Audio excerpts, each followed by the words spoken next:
Imagine a man so fast, so reliable, and so absolutely everywhere in the 1920s and 30s that people generally said, "Don't send it by mail, send it by Hawks."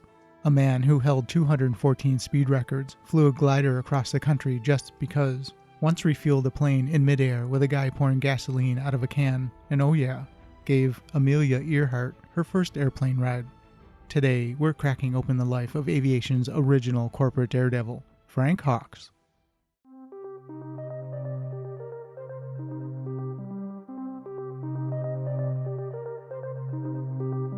I'm Bill, and this is Buffalo Air Park. Let's dive in. The legend begins. Frank Hawks was aviation's version of a comet, bright, fast, and absolutely impossible to ignore. Before he became the fastest airman in the world, he was just a broke kid in California with more ambition than cash, and like all great hustlers, he found a workaround. Hawks walked into local airfields, told the owners he'd write glowing newspaper articles about their airplanes, and amazingly it worked. One article turned into free flights turned into obsession, and obsession eventually turned into a career that would rewrite record books. Not bad for a high school journalist bribing his way into the cockpit. The accident that should have killed him. Fast forward to World War I, during a fundraising exhibition in San Antonio, Hawks and another lieutenant managed to do what no flight instructor recommends. They collided mid-air over a football stadium. What? Both aircraft were badly damaged. Both pilots somehow landed safely. Their reward? A reprimand for dangerous flying and a week in confinement. Because sure, if you survive a mid-air collision, what you really need is some quiet time to think about what you've done. Yeah, I've been there. Not the mid-air collision part, but yeah, I've been there. The first refueling with a gas can. In 1921, Hawk joined a team attempting the world's first in-flight refueling demonstration. The plan was simple, in the way early 1920s aviation's ideas were simple.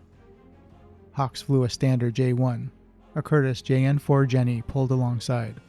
A professional wing walker named Wesley May crawled out onto the wing. And then calmly, carrying a 5-gallon gas can strapped to his back, he poured fuel into the Jenny's tank.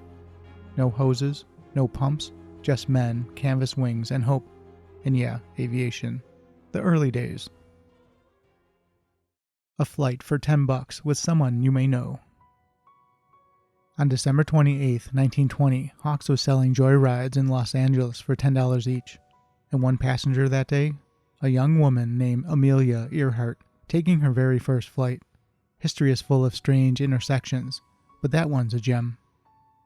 Oh, and before anyone asks, no, Frank Hawks is not related to Tony Hawk.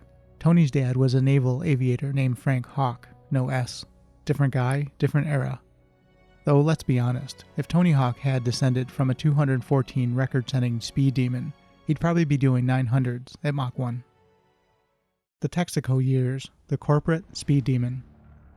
Texaco saw Hawk's talent and his star power and hired him to run their aviation division. From that moment, Hawks became a one-man billboard, flying sponsor-branded rockets like the Travel Air Type R mystery ship, the Texaco No. 13.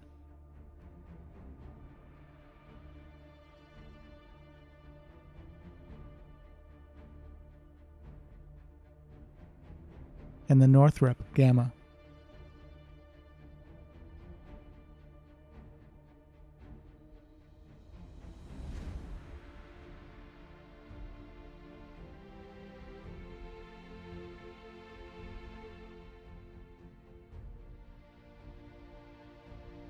The mystery ship was so under wraps that it was literally locked in a guarded hangar, hence the nickname.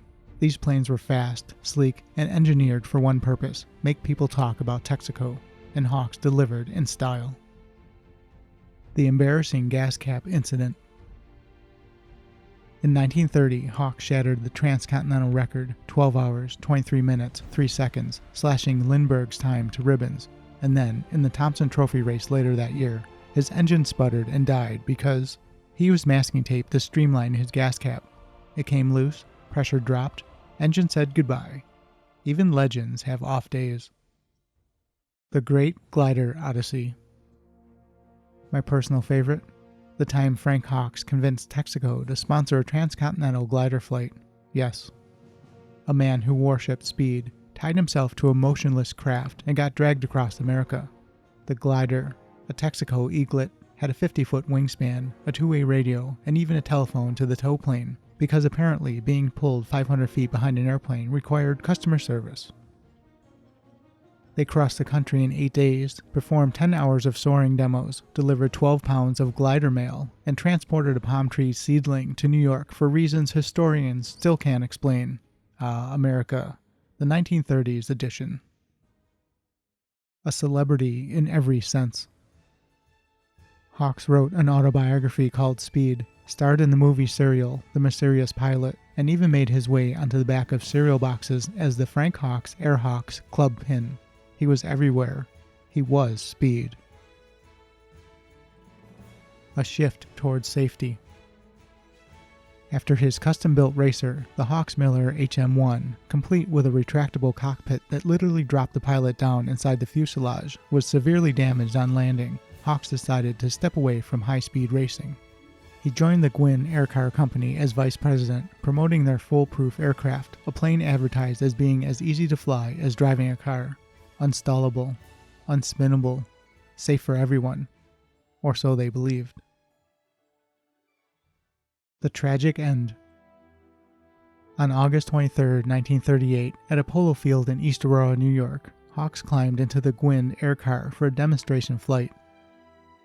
As he lifted off, the supposedly safe aircraft failed to clear a set of overhead telephone wires. The plane struck them, crashed, and burst into flames. Time magazine described it as a rendering crash, a smear of flame, silence.